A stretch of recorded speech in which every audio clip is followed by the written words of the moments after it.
Inilah makhluk supernatural dalam Islam yang disebutkan di Al-Quran dan hadis. Makhluk supranatural yang pertama, yaitu Houris.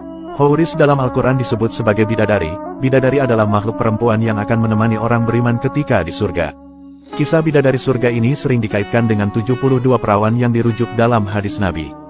Houris digambarkan dalam hadis sebagai gadis muda bermata bulat dengan paras wajah dan tubuh yang super cantik. Ajaibnya, mereka tidak meludah, menstruasi, buang air kecil ataupun buang air besar. Apabila ada seorang muslim beriman berhubungan dengan seorang bidadari surga, maka bidadari itu akan segera mendapatkan kembali keperawanannya. Houris dikisahkan memiliki kulit transparan. Saat memasuki surga, seorang pria muslim mengambil bentuk dirinya yang lebih muda dengan semua ketidaksempurnaannya terhapus. Jika cinta sejatinya adalah seorang mukmin juga, maka dia akan bergabung dengannya di surga dengan tampang muda, cantik dan dibuat kembali sebagai perawan. Tetapi jika dia tidak mencintainya, dia tidak akan dipaksa untuk menghabiskan kekekalan bersamanya. Namun, ada banyak perdebatan dalam Islam tentang sifat pasti para bidadari ini. Seperti malaikat, bidadari tidaklah memiliki kehendak bebas. Mereka harus melakukan semua perintah Tuhan mereka dan melakukannya dengan gembira. Hal inilah yang menjadi salah satu kenikmatan besar yang ada di dalam surga. Adapun makhluk supranatural yang kedua, yaitu para malaikat. Dahulu Allah menjadikan para malaikat dari cahaya dan menjadikan mereka sebagai makhluk yang murni baik.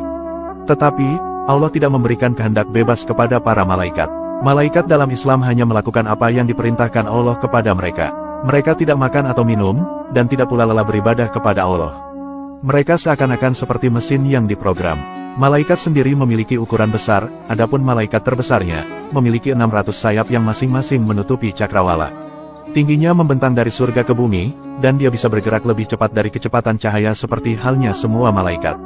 Allah menggunakan malaikat sebagai utusannya dan untuk melaksanakan kehendaknya. Setiap malaikat telah memiliki tugasnya masing-masing.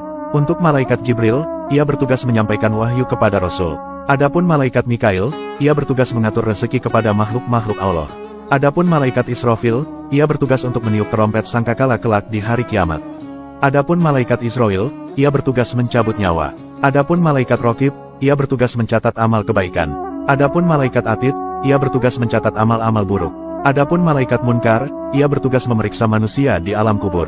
Adapun malaikat Nakir, ia bertugas sama dengan malaikat Munkar.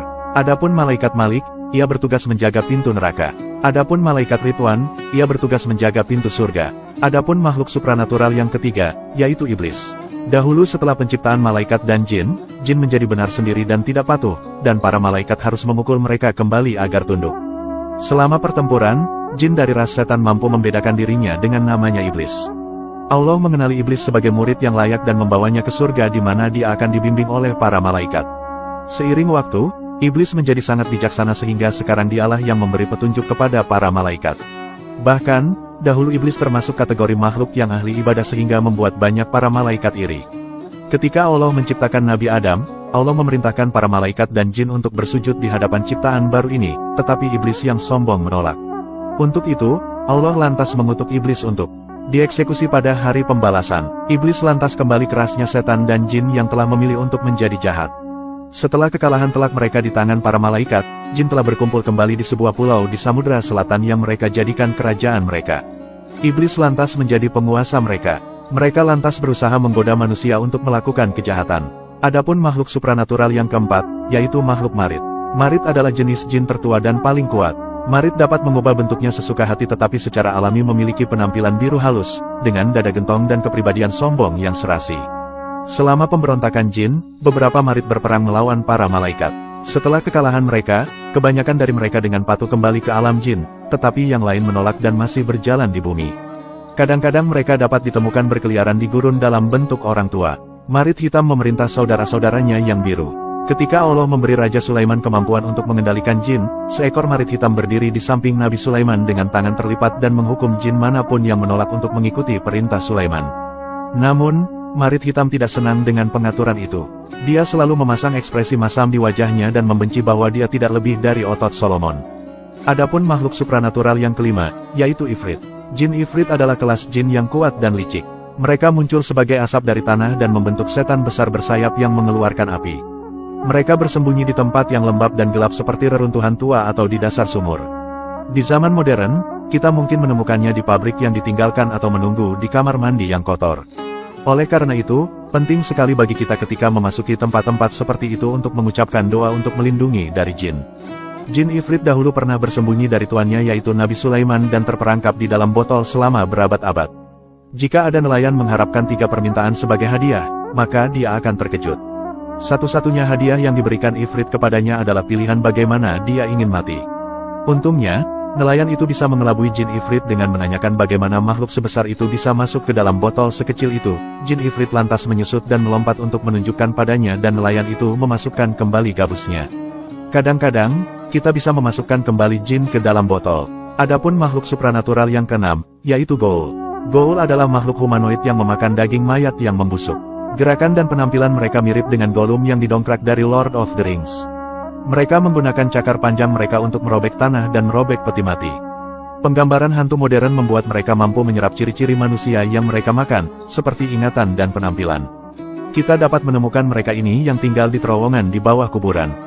Menurut sebuah hadis, metode yang efektif untuk mengusir hantu adalah dengan membaca baris-baris dari Al-Quran. Hantu modern adalah bajingan dari hantu asli yang telah menjadi bagian dari cerita Islam. Ghoul awal adalah iblis yang berubah bentuk yang memangsa para pelancong yang melewati padang pasir. Selain itu, ia juga mengambil bentuk wanita cantik. Hantu akan memikat anak muda untuk dibunuh atau dikawinkan atau mungkin sedikit dari keduanya. Adapun makhluk supranatural yang ketujuh, Nas-Nas dan Sik-Sik. Nas-Nas adalah setan jin yang memangsa para musafir. Itu memiliki bentuk seperti seorang pria yang terbelah di tengah dengan satu setengah benar-benar hilang setengah wajah, setengah batang tubuh, satu lengan, dan satu kaki yang dia gunakan untuk melompat-lompat. Sik juga memiliki alat kelamin yang lengkap karena dia bisa kawin dengan manusia. Hasil dari persatuan kedua ini adalah Nas-Nas. Nas-Nas terlihat hampir sama dengan Sik, kecuali setengah wajahnya di dada dan memiliki ekor domba. Beberapa Nas-Nas digambarkan memiliki sayap kelelawar. Monster ini konon berasal dari wilayah Hadramaut Yaman, tapi sebenarnya tidak ada yang perlu ditakuti. Adapun makhluk supranatural yang kedelapan, yaitu Qorin. Qorin adalah jin pribadi yang ada di hadapan manusia di alam jin paralel. Dalam arti tertentu, itu seperti iblis imaterial yang duduk di bahu kita dan mendorong kita untuk berbuat dosa dan berbuat salah. Ada yang mengatakan, bahwa Qorin itu bisa menjadi baik atau jahat berdasarkan tindakan teman manusianya, tetapi kepercayaan yang berlaku adalah bahwa itu adalah jin jahat yang harus dilawan. Seorang peramal dapat berkomunikasi dengan Qorin melalui pemanggilan arwah. Karena seorang Qorin telah menyaksikan pendampingnya sejak lahir, peramal dapat mempelajari segala sesuatu tentang seseorang dengan menanyakan Qorinnya. Yang jadi pembahasan ketika para pengikut Nabi Muhammad bertanya kepadanya adalah, yaitu apakah dia memiliki Qorin yang membisikkan kejahatan manis ke telinganya. Beliau menjawab bahwa dia melakukannya. Tapi Allah membantu Nabi Muhammad mengubah Qorinnya menjadi seorang muslim jujur yang baik. Jadi Qorinnya adalah satu-satunya yang ada untuk memberitahu rekannya untuk melakukan hal-hal yang baik. Wallahu a'lamu bishawab.